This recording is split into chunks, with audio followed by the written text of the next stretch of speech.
Susan and Phil. This gets worse every day, it seems like. There's so more much bad news. And I think it will continue to get worse. Thanks, Liz.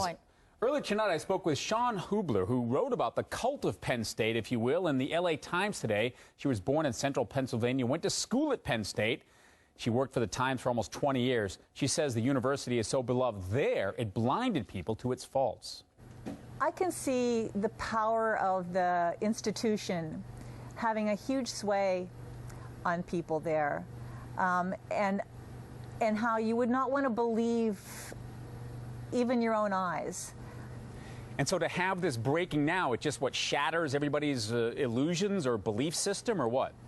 It does. It's shattering. The people that I've spoken to this week back home are so conflicted and so devastated by what happened.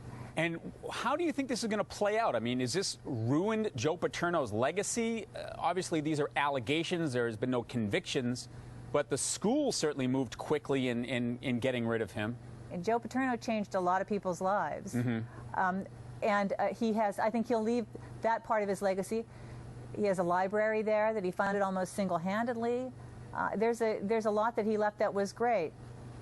But unfortunately, if this is true, and we don't know, what he knew exactly yet, and we don't know when he knew it exactly, and all of that information will come in. But if it's the allegations, but if it's ruination. I mean, if it's true, and he did nothing essentially beyond taking that information.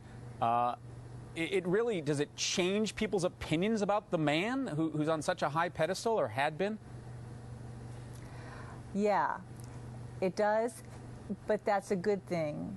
People are human, and that's better to remember that. Life is complex, and there are a lot of gray areas, and it's better to know that. I mean, one of the things about a university is that it teaches you that if it's doing its job. To understand that human nature is a complicated and frail thing, and that people are fragile and don't always do the right thing and aren't always their best selves, and in fact are capable of heinous acts. That's something that you need to know if you're going to be in the world. It's a tough lesson. It's a tough lesson to learn, and people there learned it in such a shocking way.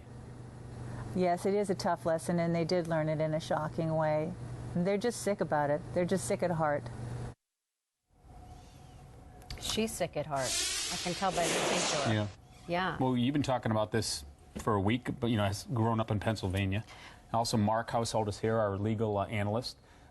Your take on where we're going with all this, Mark? I mean, he's been indicted. Now the legal process is going to start to move forward. Well, I'll tell you one thing. This is one of those cases that is not going to settle. This will not be a plea bargain. This may take a while to get to trial, but this is a case that will probably, in all likelihood, go to trial because the plea bargain, the prosecutor, the Attorney General's office, isn't going to want to cut a deal on this case. You're talking about Sandusky. Yes. I think you were talking about... Oh, I'm sorry. No, I was talking about Sandusky, but also in the broader sense. Yeah. Why won't they take a plea on this? Why won't they take a plea on this and just let's not go through the pain of hearing everything that went on with this? Why wouldn't they take a plea? Because right now his exposure is so great. He's an older guy. I'm not sure his exact age, but 68 or am I correct? I forgot. I thought it was 67. Okay, around there. And he has so much exposure, I believe, and I was just doing the numbers real quick in my head, but he has over 400 years exposure on this. So effectively, any sentence could be a life sentence. 460 right, but there's also a sentiment in these kinds of cases, too, that, to spare the victims the ordeal of testifying and their families, every defense attorney is cognizant of that. You just don't want to go up and put these kids up there and shred them. No one wants to do that. The prosecution doesn't want to, and the defense doesn't want to. But sometimes it becomes a necessity because, one, a client says, I'm innocent, I didn't do it, and I want to use our legal system, and I want my day in court. Sure. Or they have the other problem of, you know what, we're too far apart. The prosecution and defense are too far apart to have a deal, and we're going to have to go through a trial. And those we call a slow plea because effectively, even though everyone may know he's guilty on both sides, but they're not going to take the deal, so you'd rather go to trial. And in this situation, there was the grand jury investigation. That information was not supposed to become public, but it did become public. In order for them to prosecute the case and bring these victims onto the stand, they would be much more public than they are right now. Right now, they're still victim number 1, number 2.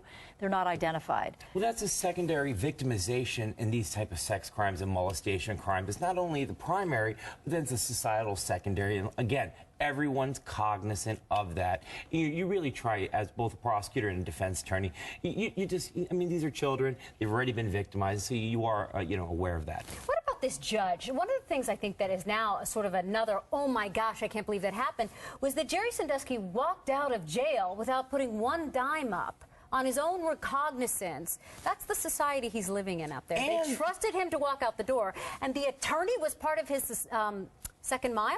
The judge. The prosecutors want to have It's not like it's the million. judge that's going to hear a case going forward, though. I mean, that would just be an arraignment judge. I understand, but it's an appearance of impropriety. It's our justice system, and that judge should have known better. Said, hey, I'm going to recuse myself so there's no misunderstanding. I don't want it to look like there's any foul play happening, and she should have recused herself. So let me take that further. Jerry Sandusky lives within 1,000 feet of an elementary school. He was allowed to go home to his house where some of these alleged violations took place. Could this judge face any consequences if anything should happen? Because there's no ankle bracelet on him. There's no monitoring on him, right? Nothing. No restrictions. He just no. went home. Public scrutiny, yes. And Sure, again, that's true. that's a major factor that every judge is concerned about in his ruling. But again, the two components that a judge looks at in these situations, flight risk, do we have a runner? Is the person going to make the court date?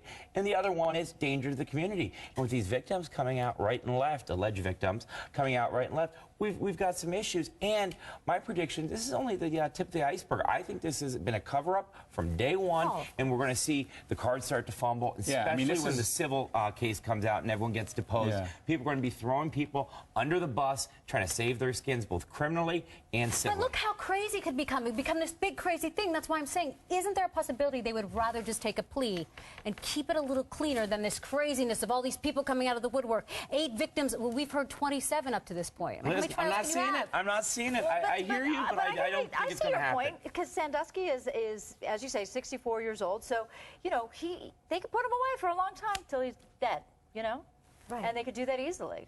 With a plea. The real problem is, again, I just don't think the prosecution and defense are going to be close enough in their negotiations. Okay. The prosecution's going to want a lot of years. It's obviously very early. Yes. All these discussions, I mean, it's premature. We can talk about this again. We will. Thank you. All right, we're going to have to wrap it up after that thought. Thanks very much, Mark Haushalter. Appreciate it.